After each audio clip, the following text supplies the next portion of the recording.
Control Houston. Please call station for a voice check. All right, station, this is Mark Zuckerberg at Facebook. Can you hear me okay? Hey, Mark, we read you loud and clear. It's a pleasure to talk with you today.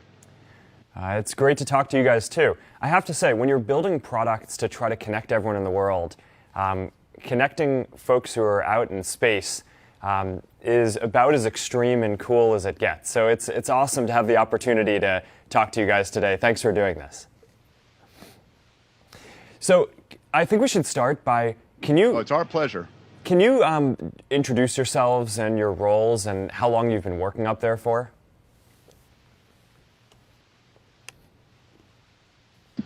Yeah, sure. My name is Tim Koper. I'm the commander of the International Space Station for Expedition 47. Tim Peake and I arrived on the 15th of December, and we've been working up here for about 169 days. What a great place to work and live. And Tim Peake is one of our flight engineers. Jeff Williams is a flight engineer as well, just arrived a couple months ago. And this is his fourth flight in space, third time on the space station, so a great person to have on board.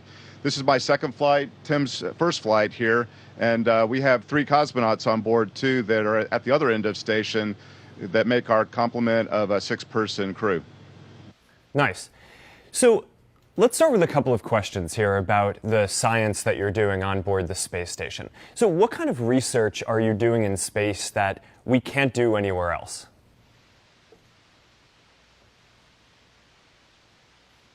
That's a great question, Mark. You know, one of the main things that we do is try to understand the impacts of zero gravity on the human body, a lot of negative impacts. And so in large measure, we're an experiment. So we exercise a couple hours every day, which is a mitigation for the loss of bone density and muscle mass.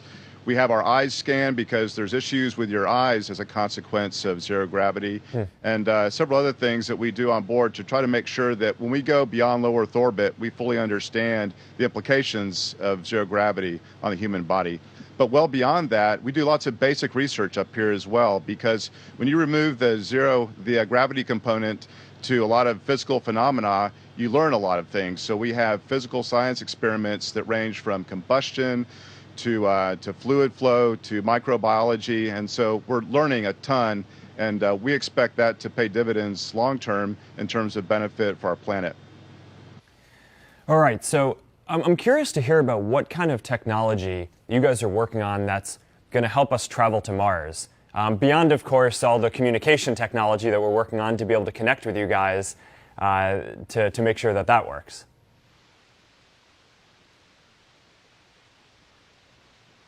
Well, I think in general, the ISS program is a big achievement in terms of the path to future exploration. I mean, just building and running and maintaining logistically, learning how to operate it day to day and for the long term, for years to come, all of that's going to support future exploration no matter where we go. Of course, an example that's been in the news here recently, especially in the last couple of weeks, is the beam module, the inflatable module, which we've got inflated now, and we're going to outfit it, instrument it. It's a new technology which will, of course, allow greater volumes to be launched with fewer launches. And of course, it's going to take a lot of volume to send a crew away from Earth, no matter where the destination is. All right, so let's take some questions from the thread. And by the way, it's awesome to see the microphone just flying around over there. That is not something that I'm used to, even in our virtual reality lab, where we can make stuff like that. We just haven't yet. So let's go to the thread. So we got a question from Hakeem, which is obviously astronauts train extensively for this kind of a mission. But is there anything in particular that you weren't expecting or that surprised you? Like the microphone?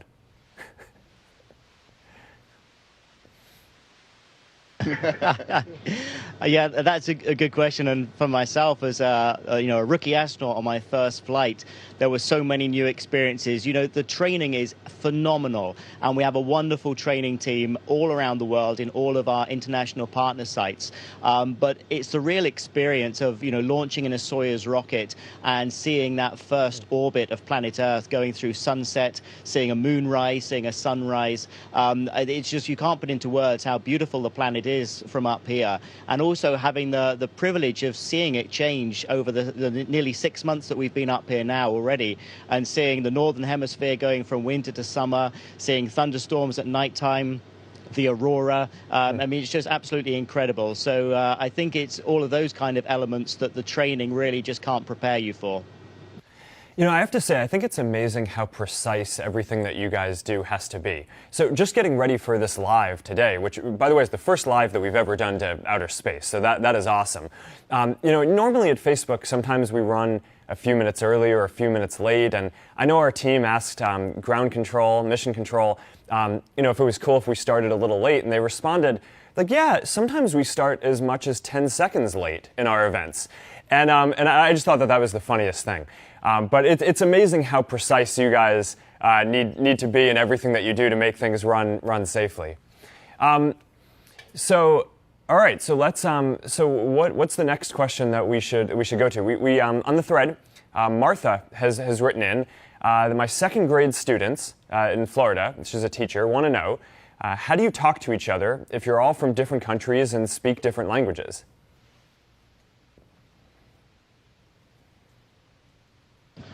We know we do speak different languages up here.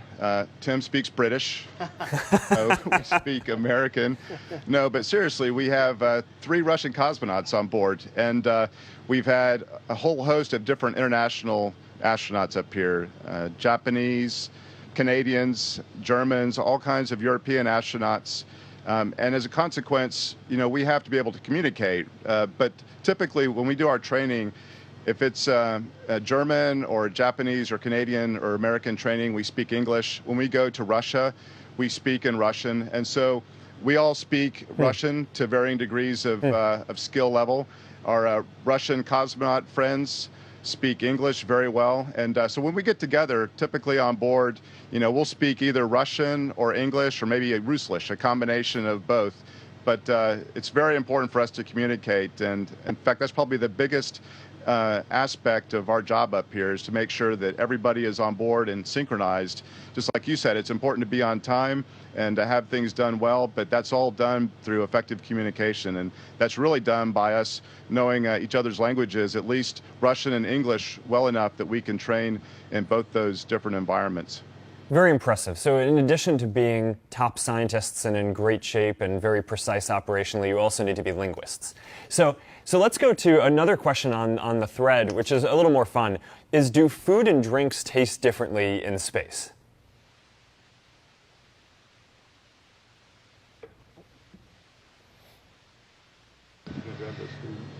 Most astronauts that have been up here over the years will say that their tastes change a little bit. I think it has to do mostly with we kind of get a fullness in the head due to the environment. We have a fluid shift of our body because the gravity's not pulling down. So that sometimes results in a stuffiness or whatnot. So maybe our tastes are attenuated a little bit. So most of us like to have spicier food up here. The food can taste a little bland, so we'll spice it up a little bit on our own. So I would say food does taste a little bit different. We, by the way, have a wide variety of food on board from all different countries, from the partner countries represented in all the partners. So the food up here is very, very good. And is astronaut ice cream a real thing?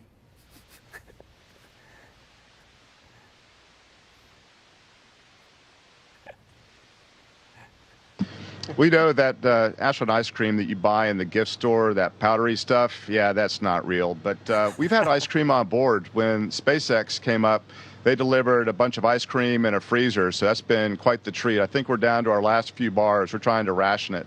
So that's the real ice cream, and that's quite a treat up here. Awesome. All right, so I want to make sure that we get back to our live community, because this is the first chance that we've had to stream live to space.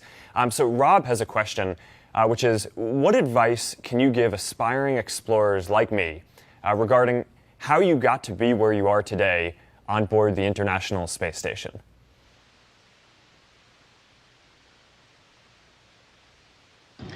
You know, that's a question we get asked quite a lot. And if you look at the astronaut corps, not just in one country, but all over the world, we all come from so many different backgrounds. Some people have come from scientific, from engineering, from aviation, medical doctors, maybe teachers. The one thing that we share in common is that we're very passionate about what we do.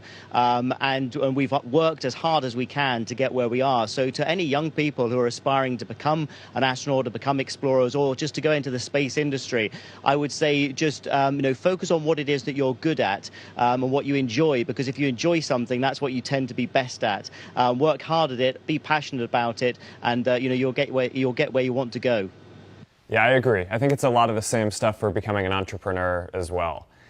So, one question that I have is I've heard that you guys use social networking and social technology quite a bit to communicate with people back down on Earth. And I'm curious to hear how that goes, how the internet connection works, and basically, do you have any feedback for me on how we can make the service better for you?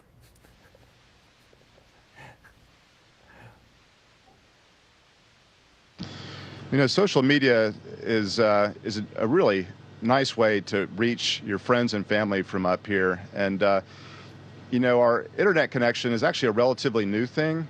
And so we're very happy to have that because, the whole world has become so connected that it really feels good that we can sort of be connected. It's not quite the same speed, bandwidth that folks have down on the ground, but it's good enough, and it allows us to keep in touch with friends and family. But social media for me personally, I can say is great because it's one way that I can share the photographs that I take and a few thoughts that I have up here. Because one thing about life up here, it's so unique, and it is such an opportunity and a blessing for us to be up here that be able to share it with other people, especially a wide audience. I mean, a huge audience, frankly, with social media is just a tremendous benefit. So. For myself, I enjoy being able to share pictures and, a few thoughts from our experience up here. Yeah, well, I love following the photos as well myself. So what do you guys do for fun when you're out in a zero gravity environment? I mean, what's the most fun thing that you've found to do that you didn't expect?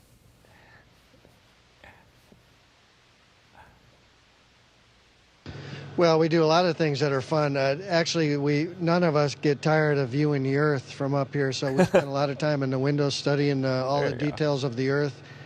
Tim talked about the different seasons and stuff that goes by, and the different lighting conditions and the weather patterns, and all the geography and the geology, and the ocean currents and thunderstorms, seeing lightning ripple across a weather system.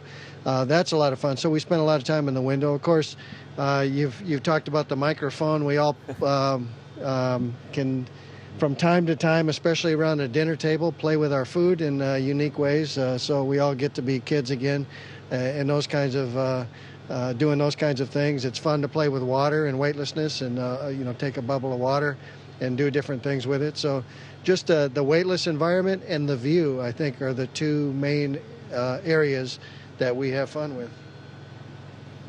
So you just fly around and flip around the space station?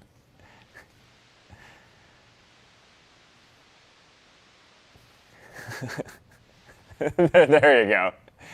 That's what I was looking for. All right. So going back to a science question for a bit, thank you guys for doing that, by the way. I think it would not have been a complete first live to space without some astronauts flipping around in zero gravity.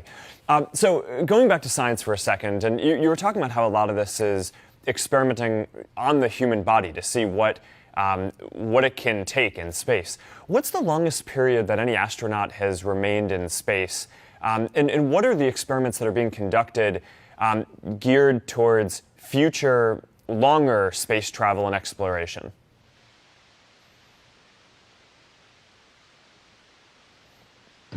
I don't have the data on the records. I know that, Scott Kelly and Misha Kornienko just got back after, very close to a year. They're cosmonauts that have spent even more time in space. Cumulatively, I think the records will continue to be broken. Cumulatively, like Jeff, this being his third long-duration space flight. So, number of days overall is extremely high. It's really impressive that the human body can endure such long periods in space, especially repeatedly. But a lot of the experiments we're doing up here really directly relate to those long duration missions that will take us beyond low Earth orbit, because we have to make sure that we maintain our bone density and muscle mass, that our eyes are in good shape. And those are three areas that we're very, very proactive in, and we have to be, right? Because we're up here for half a year at a time. We just had an astronaut and a cosmonaut here for close to a year. And so those are the kinds of experiments that they're really going to lend themselves to us understanding what it takes to go much farther. And so it's going to be a step-by-step process. And, science is not necessarily a linear process where you learn things in a very linear fashion. It's going to be breakthroughs. It's going to be a lot of time spent trying to understand these phenomena. And, eventually we'll get there. I think we've made so many strides as a consequence of the International Space Station, and I think we'll continue to. All right. I think we probably have time for one more question. And, Facebook being a technology company, what I'm really interested in is, how all this works, right, scientifically and technologically. So I'm really curious to hear, what is your favorite, or what do you find to be the most interesting piece of technology involved in getting to space and operating the space station and all of what you guys do, especially something that the audience who's watching right now might not be thinking about?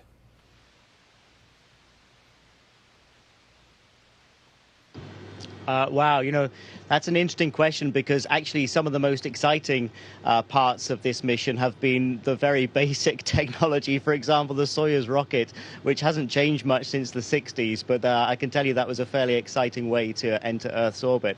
But of course, the space station is constantly being updated using cutting-edge technology.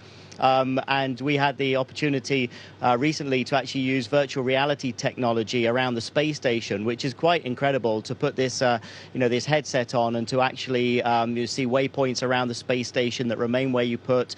You can use view procedures, for example, have 3D mapping of the space station, have ground mission control being able to point things out to you. So that really has got a large potential for future operations, I think, on board, and it's something that's quite exciting.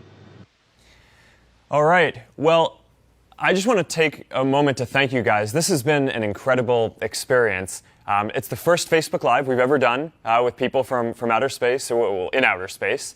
And it's amazing that this worked. And so it's a testament to all of the technology and work that folks at NASA are doing, and everything that you guys are doing to make it so we can really push the frontiers of what humanity understands and can explore. So, from someone here on Earth, thank you for all of the work that you're doing. It's really important, and I hope the rest of the trip goes well and safely, and that you learn a lot of good stuff from the experiments that you're doing. Thank you so much.